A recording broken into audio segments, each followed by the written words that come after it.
Hello po, it's me, Kuya Stanbury. Yes, sa unang pagkakataon nga po na magkakaroon ng handaan dito sa amin ay magkakatay kami ng baboy. Hihi. Nakaupo nga po ako sa teres, basta yun na po yun. Bago ko po iabot kay Papa yung pera, binilang ko po muna kung kasya ba yung naipon kong pera na ipangbibili po ngayon ni Papa ng baboy na handa po ni Pati sa birthday niya. Maaga nga pong lumibot yung pinsan kong sa Ate Marjorie dahil wala po silang pasok. Kaso po, sakto naman napapaalis na ako. Dahil may aayusin pa po akong mga papeles sa pagpunta ko sa ibang bansa. Ay, mali.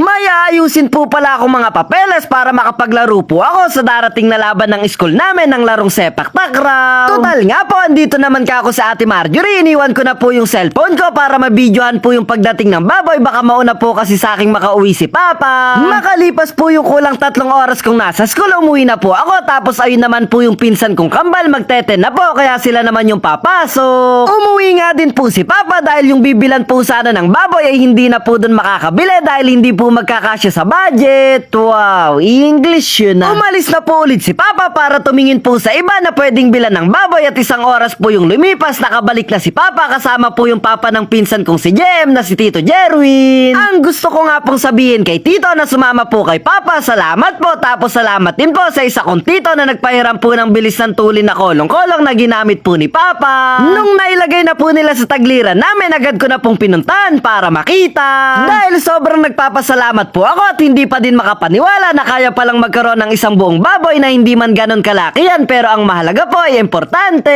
Ang importante po, kaya na sigurong iraos yung magiging birthday ng nag-iisa kong kapatid na si Pate at nakakatuwa po siya dahil halos ayaw niya nang iwanan yung baboy. Sa 12,000 nga po na budget namin sa baboy ay meron naman pong sumobra na kulang 1,000 na pambili na po ng rekado. Pumunta po ako saglit sa tindahan para bumili po ng karagdagang uulamin namin dahil tanghalian na. At eto nga po, kakain na kami. Kumain ka na din para sabay tayo. Eat well. Hops, mag-aalas stress na po pala ng hapon. Kakagising ko lang dahil pagyari ko pong kumain, nagtagal lang ng onte, nakatulog na pala ako. Ginising nga lang po ako dyan nila mama dahil aalis na po pala sila papuntang bayan, maiiwan na pala ako. Kaya nag-step to the left, step to the right na po ako agad papunta sa bilis ng tuli naming brum para hindi ako maiwan. At eto nga po, iwanan muna namin yung munti naming tahanan, papalis na naman po kami. Bye-bye, brum babum boom, pipip. Andito na po kami sa pamilihang bayan namin, bayan po ng General Mamerto Natividad, Nueva Ecija, Philippines. Pagdating po namin, naiwan na ako dito sa brum para madali po ako makapag-video dahil wala po ako ngayong kasama ng mga pinsan ko. Ang una po ni mamang pinuntahan sa grocery store at isang kahon na po agad yun na pamalengke ni mama. Kaya chinek na po muna ni mama sa listahan yung mga napamili na para hindi po malito dahil bibili na po namin yung buong palengke. Biro lang po. Habang nagmumuni-muni po ako dito, ayan naman po si Papa tapos si Patay. Kanina pa po sila libot ng libot habang namamalengke si mama. Siguro po naikot na nila yung buong palengke. Tap. Ganun sana. Sarap-sarap. Okay. Ayan na po ulit si mama. Papabalik na dito. Ang sumunod naman pong binili ni mama ay mga malagkit, gatas, tapos po mga gulay at saka pag ginto, sibuyas yan. Mabibili na nga po ni mama yung mga kailangan niya pero 1,000 pa daw dahil kulang pa. Kaya ayan po tuloy si Pati na yung umiyak dahil wala na siyang pambili ng lollipop. Ayan po tuloy dumaan yung kabarangay namin. Lagot daw ako. Ang nagpapaiyak nga po kay Patay o nagpapasaya lang sa kanya kanina ay pinasaya, papaiyakin lang din pala. Aray, sakit. Nako, lumalalim.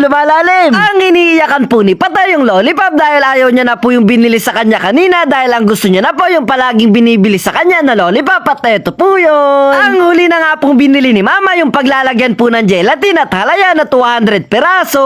Tapos ayan po si mama, sumasakit na yung ulo kung paano po pagkakasyahin yung iba pang ipapamalengke. Dahil sa isang araw pa nga po yung birthday ni Patay, yung pinamili po namin ngayon ay hindi pa pulan. Kumbaga, binili lang po namin yung mga pwede nang bilhin ngayon at bukas po babalik ulit kami dito sa bayan para bilhin pa po yung mga kakailanganin dahil bukas na po yung pagpeprepara dahil kinabukasan po nun, second birthday na ni Pate. At magkakaroon na siya ng mga ninong at ninang yung tinatawag na christening. Wow, English yun na. Wala na nga pong masyadong bibilin si mama kaya inaya ko na po muna siya sa bilihan ng pizza dahil napagod po akong naupo sa brum kailangan ko ng merienda. merienda.